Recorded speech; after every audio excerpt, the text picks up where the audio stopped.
Ang katauhan nga mapasagkaron ug way pagpakabana sa naitabo sa dagan sa atong komunidad.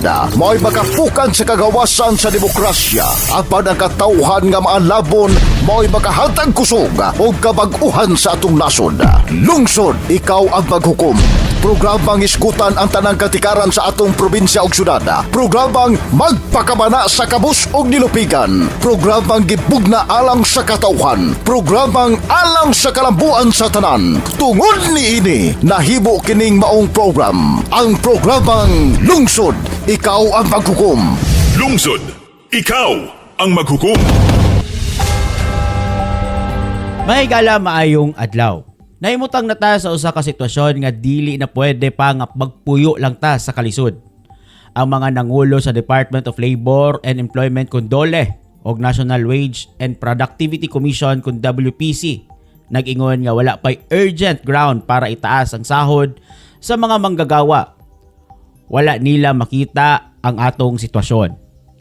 Ang presyo sa mga palaliton nagataas kada adlaw. Apan ang sahod wala gyud mag-uswag.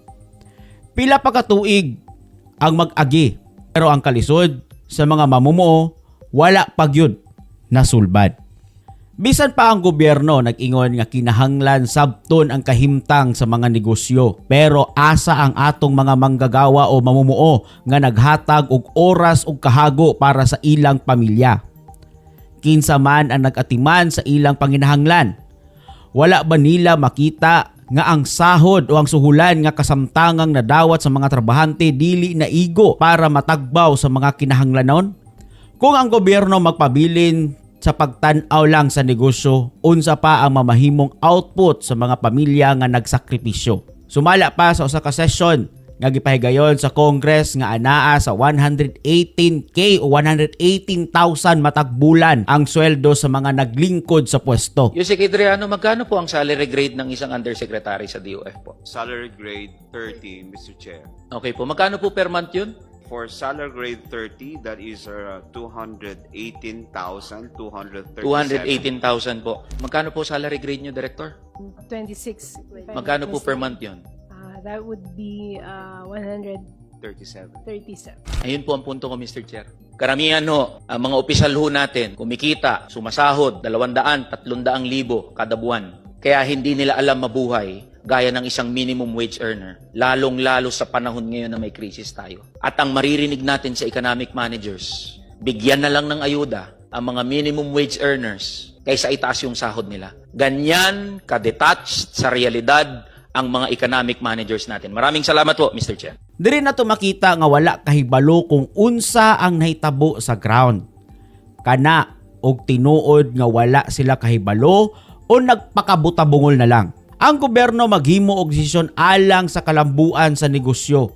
Apan, asa ang atensyon nila sa mga tao nga nagbuhat sa tibuok nasod. Ang mga trabahante kinahanglan matabangan, dili ang mga negosyo lang. Wala ta magkinahanglan og pasalig, di kinahanglan nato ang aksyon. Ang DOLE og NWPC kinahanglan dili na magpadaog sa negosyo lang. Atong ipaglaban o atong iduso ang mga katungod sa mga tao nga nagbuhat sa tanan. Kita nga mga mamumuo, kita ang nagsakripisyo kada adlaw. Kita ang nagbuhi sa atong pamilya. Pinaagi sa tanan kahago, pero karon ang tanang sakripisyo wala gihapon nakita ang epekto. Walay klaro nga solusyon. Walay aksyon nga nagikan sa gobyerno nga magtubag sa atong panginahanglan. Sa mga mambabatas, ang inyong mga kritisismo amuan ang gibati. Aduna kamoy katungod nga magsulti nga dili igo ang gibuhat sa gobyerno. Walay klaro nga lakang nga gipakita sa DOLE og NWPC. Kini nga sitwasyon dili na pwede nga magpadaog pa. Kailangan og klarong aksyon, klarong desisyon ug klarong baruganan para sa mga mamumuo. Dili na ta pwede magulat pa, mga kauban, kung ang gobyerno magpadayon sa pagpili nga magpabor sa negosyo, dili gyud ta magkauswag o musibog aning kahimtanga.